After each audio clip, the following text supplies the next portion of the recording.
Esse vídeo ele é um pedido de socorro. Ele é uma denúncia. Uma denúncia às instituições públicas que fingem que não estão vendo o que realmente acontece dentro das escolas públicas do Brasil. Eu, como professora, venho aqui não porque eu quero reconhecimento, mas porque eu preciso falar. As pessoas no Brasil ainda têm a ideia de que professores, quando entram na sala de aula, servem apenas para passar o conteúdo e ir embora para casa, fazerem avaliações e ir embora para casa. Essa visão retrógrada e atrasada de acreditarem que os professores ainda têm apenas uma função dentro da sociedade brasileira, que é passar conteúdo para frente. Eles esquecem que por trás de todo esse conteúdo existe alma, existe uma responsabilidade. Aqui, na minha história hoje, eu vou trazer para vocês 2 casos de alunas que vieram fazer denúncias comigo. Um dia, eu estava na sala de aula, estava dando meu conteúdo e atravessa em mim, na minha alma, uma história que partiu o meu coração. Era intervalo, uma aluna chegou em mim, apavorada, desesperada, chorando, aos prantos, o que de longe parece uma fofoca de corredor e que de perto dá para ver a dor que essa menina carrega. O desespero dela, porque ela estava com medo da mãe dela voltar com o padrasto que abusa sexualmente dela desde que ela tem 4 anos de idade. Ela, desde os 4 anos, sendo abusada. Agora, com 13, que ela conseguiu, por fim, fazer com que a mãe dela saia desse relacionamento para ela poder ter um pouquinho de dignidade na vida, a mãe dela estava ameaçando voltar com o padrasto. Ela estava apavorada, precisando de proteção, ela queria continuar morando na casa da avó, mas a mãe não queria autorizar. A mãe queria obrigar a menina a voltar debaixo do mesmo teto em que ela estava sendo agredida, onde ela estava tendo os direitos humanos dela infringidos. E eu, como professora, aquele momento, eu com certeza tive toda a minha escuta ativa. Não só a minha escuta, eu tive o meu acolhimento, eu tive o apoio que essa menina precisava. E sabe mais? Eu não levei essa história como um exagero da parte dela, como uma fantasia ou como um desequilíbrio emocional. Eu levei aquilo muito a sério e fiz o que muitos professores diariamente fazem dentro das instituições, mas que muitas das vezes nós não somos atendidos. Eu levei esse caso à diretora, expliquei a situação e aí começou toda aquela movimentação. Veio processos jurídicos, policiais, conselho tutelar, instituição do ensino, todos eles entraram para poder mediar aquele fato que estava sendo acontecido ali dentro. Bom, o meu depoimento se tornou depoimento em peso. Primeiro, porque eu era a testemunha que tinha ouvido da vítima. Segundo, porque eu era adulta em meio a essa história. Terceiro, porque a denúncia é maior e o movimento veio através de mim. O que mais me surpreende dentro disso é que nada se resolve com um dia. As coisas são lentas. E de pouco a pouco, a forçação da instituição para o depoimento, mas fala de novo, mas explica mais uma vez, mas como foi que aconteceu? A menina começou a ser coagida pela mãe dela. A mãe dela que começou a proporcionar tantas outras coisas que nunca na vida lhe deu antes para poder tirar a queixa, foi mais forte do que o meu depoimento. Sim, a mãe dela fez juras, viagens dos sonhos, o quarto dos sonhos, o celular dos sonhos, o que fazia com que a menina tivesse totalmente contradição nas falas dela. Ela era só uma criança, uma adolescente que estava tentando entender o que ela realmente estava passando. Se ela realmente continuava, se ela parava, se ela denunciava, o que poderia acontecer com ela. Mas com certeza dentro da casa dela, a pressão psicológica que essa menina estava passando era muito grande. E aí começou a contradição entre o que ela tinha falado, com o que eu falei, com o que ela continuava falando, e no fundo, a mãe dela queria com que ela não falasse nada. E conseguiu. Conseguiu fazer com que a menina recuasse 100% daquela situação.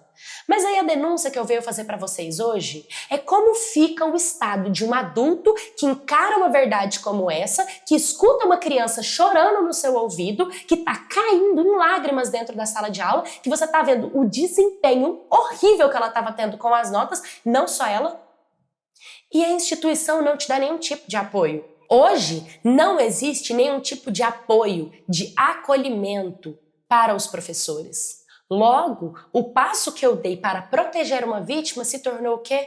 Ameaças. Se tornaram ameaças, se tornou medo, se tornou um perigo, se tornou aquilo de você está mexendo com a minha família. E qual tipo de proteção eu tenho? Qual tipo de apoio eu tenho? Qual tipo de cuidado eu tenho, de escuta eu tenho? Nenhuma. A verdade é que as instituições, elas podem até ser colocadas como as grandes percursoras do ensino, mas no fundo, eles mesmos não dão apoio para esses professores. Sabe que nós, por trás de um giz, por trás de uma prova, por trás do conteúdo, a gente vê a fome nos olhos de uma criança que está ali na escola só para comer? A gente vê os hematomas de uma criança que deve apanhar todos os dias e sofrer agressão dentro da casa dela e a gente não consegue falar nada? Sabe que a gente vive vendo a dor de crianças que precisam de socorro e de ajuda e a gente, por mais que queira ajudar, não tem poder para isso? Mas a gente precisa ter ética, disciplina, produtividade, boas avaliações, precisamos estar disponíveis. Precisamos ser sensíveis, precisamos estar em alerta. Nós precisamos ser exemplo pedagógico, exemplo de alma, de comportamento, de respeito e de vida. Quando no fundo, por dentro tem muitos professores quebrados, tem muitos professores destruídos, tem muitos professores que ecoam a voz daquele adolescente que chora porque o pai bate na mãe, que chora porque é abusado dentro de casa, que chora porque foi para a escola só para comer e a gente tem que fingir que nada disso acontece. Faz sentido para vocês? Porque para mim não faz. Eu sou apaixonada na minha profissão, mas sinceramente é doloroso saber que a gente não tem nenhum tipo de apoio, que a gente é visto como os incríveis, porque a gente tem o nosso dia, a gente tem a nossa homenagem, a gente é carregado de frases prontas por aí, mas no fundo, não falam qual é a verdadeira dor de um professor, que muitas pessoas pensam que é apenas o salário. Não, o emocional bate também. E aí eu entro num outro ponto de uma outra aluna. Eu estava na sala de aula, dando aula para os meus alunos, e aí começaram a cair matando em cima de uma menina dentro da sala de aula. Uma menina de 13 anos estava tendo relacionamento com um cara de 27. E estava todos os alunos caçoando dela, chamando ela de vários nomes, desmerecendo a menina, tratando a menina super mal, deixando a menina super para baixo, praticando um bullying que nem ela mesma estava suportando. E, sinceramente, para nós professores é muito difícil, porque, sim, nós somos obrigados a ouvir nomes e palavras ao nosso respeito que é difícil até de verbalizar. A gente escuta comentários sobre a nossa carreira, sobre a nossa profissão, difíceis de lidar. E, obviamente, o meu papel como professora é me meter e fazer com que cesse essas brigas. E no meio de tudo isso, eu pedi para que parassem de atacar a menina e aí todos eles começaram a falar, mas ela namora um velho, ela tá namorando um cara mais velho, ela tá namorando um cara de 27 anos, isso tá errado e tal. Eu cheguei nela e conversei com ela sobre o assunto. Perguntei para ela se era verdade e se estava tudo certo. Ela disse que sim, que por mais que ela tivesse 13 anos, ela estava sim tendo um relacionamento com um homem de 27 anos, mas existiu o consentimento dela, existiu o consentimento da família dela e estava tudo bem. A família dela tinha autorizado e ela fazia o que ela bem entendia. Ok, não tem problema nenhum se você acredita que a sua família deixa. Mas eu, como pedagoga, preciso de cumprir um código ético e informar a diretoria sobre esses casos, não pelo relacionamento apenas, mas pela chacota que ela vinha sofrendo dentro da sala de aula, pelas brincadeiras de mau gosto que estavam sendo praticadas contra ela, o bullying e as agressões verbais que estavam sendo praticadas com ela. E assim que eu pontuei isso dentro da direção, a direção mandou chamar a garota. O que veio ali e ela simplesmente desmentiu tudo. Começou a falar que não era verdade, que tudo era mentira e que eu que estava instigando os alunos dentro da sala de aula a atacar. Que toda aquela movimentação que eu busquei protegê-la, na verdade, tinha sido causado por mim. Que todos os palavreados e tudo isso tinha vindo da minha boca. E sabe qual é o pior? Eu não tive nenhum tipo de defesa. Eu não tive nenhum tipo de acolhimento. Muito pelo contrário, a direção queria me punir por conta disso. Isso não é um absurdo? Eu voltei para casa indignada em pensar que todos os dias, quando a gente vai trabalhar, é um novo desafio. É uma nova dor que a gente tem que enfrentar. São dores fortes, são dores de vida, são dores emocionais, são dores psicológicas, são crianças em formação. E eu simplesmente não tive uma escuta ativa. A diretora não quis ouvir o meu lado. Ela não quis entender o que eu tinha ouvido, o que eu tinha passado. Ela quis simplesmente resolver a situação, deixando ela 100% responsável por mim, como se eu que tivesse provocado tudo aquilo e, quem sabe, até ser penalizada pelo que aconteceu. Então esse vídeo, sim, ele é uma denúncia. Ele é uma denúncia às instituições, às escolas públicas do nosso Brasil, às escolas que não têm o espaço para o professor, um espaço de acolhimento, um espaço de tratamento psicológico, sabe? De acompanhamento psicológico.